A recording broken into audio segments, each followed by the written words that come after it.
And welcome back to this episode of Beerfield Fantasy Football Shots. I am your host, at a Hot BFF, Christopher Hopper. It is Friday, September 15th, 2017, and this is your daily news episode. As always, you can check out the podcast. We are on iTunes, Google Play, Stitcher, wherever you want to go find us. That is at Beerfield Fantasy. You can follow the show on Twitter at BeerfieldFF. Subscribe, leave comments on the YouTube page, subscribe, like us on iTunes. My co-host can be found at Nick Sparts and at 3BFF. And we're going to jump right into the news because there's a lot of it today and a lot of injury-related stuff. News.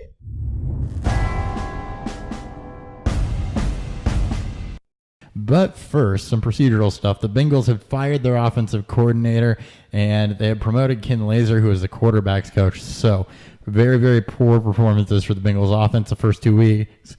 They failed to score a touchdown at all. They looked absolutely terrible. So, new coordinator coming in, so hopefully he can figure that running game out, figure out what's wrong with Dalton, and get that offense back on track. Cardinals wide receiver John Brown has been ruled out for Sunday's game. More soft tissue issues for John Brown. He doesn't heal as quick from those with sickle cell. So go out if you need a wide receiver. Grab J.J. Nelson. The Cardinals have a juicy matchup against the Colts. Jerron Brown is also viable.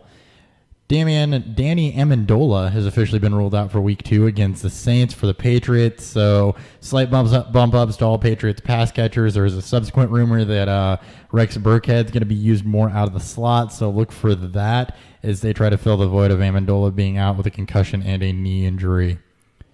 In Oakland, Amari Cooper has been removed from the Raiders injury report. This is good. He should be set to feast this week. Not really, really good matchup for Oakland. Richard Sherman is expected to play despite being listed with a hamstring injury. So Seahawks have the 49ers. Not too worried about that defense in that matchup at all. But Richard Sherman's good to go. Jarvis Landry has been added to the injury report with a knee injury, but he is expected to play. This is actually better news for Devontae Parker because Landry figures to draw Casey Hayward, and Jason Verrett is going to miss the game, which actually was my next piece of news. So that is good news for Devontae Parker. More on him coming up in the DFS episode, which you can also find right here on YouTube. For the Rams, Aaron Donald will play this Sunday, so bump up to the Rams defense ever so slightly. Bump down to the Redskins running game. Not that that was good anyway. Donald will be on the field, and that line looked bad also, so he should feast. For the Vikings, Xavier Rhodes is questionable with a hip injury. If he plays, awesome. He'll be on Antonio Brown. Antonio Brown will still have a good day. Xavier Rhodes is shut down, though, so it's just a bump up to the Steelers wide receivers if he does not. Sam Bradford and Jordan Howard are both questionable but expected to play. Group those together. Bradford, the Vikings quarterback, is a streamer this week. Jordan Howard, a starter. They've both shown up on the injury report with knee and hip issues, respectively. They should both be ready to go.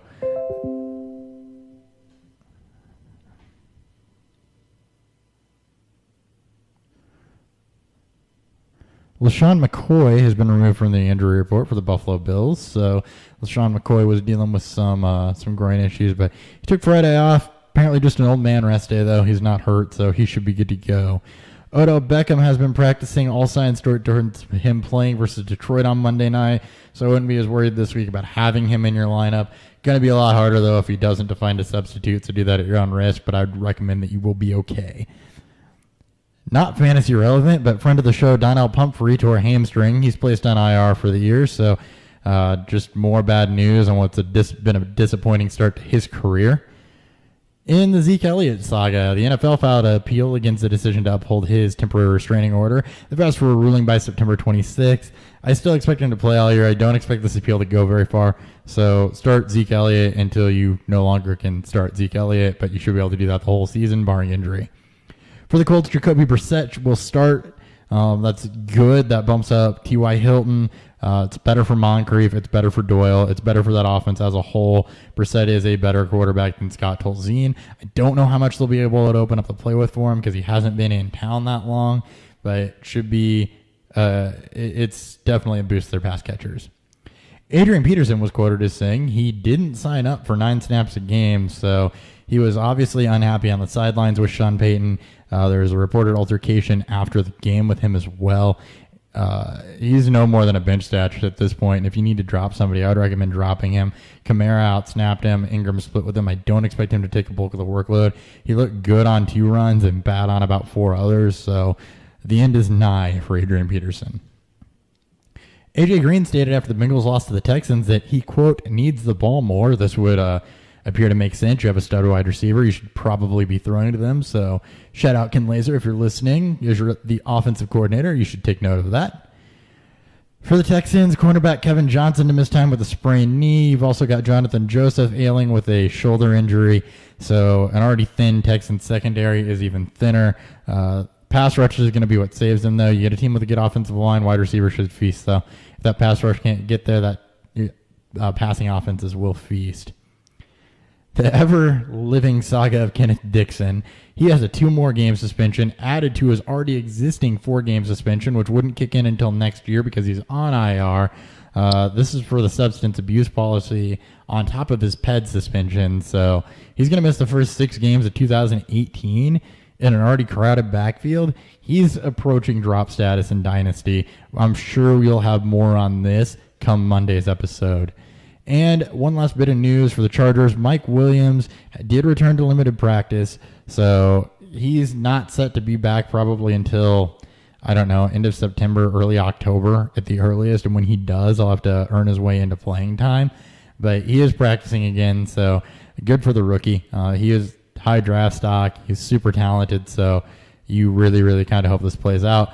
Also with the Chargers, another note, Dontrell Inman is again questionable. So same thing as last week. Keenan Allen, Tyrell Williams should both be good to go.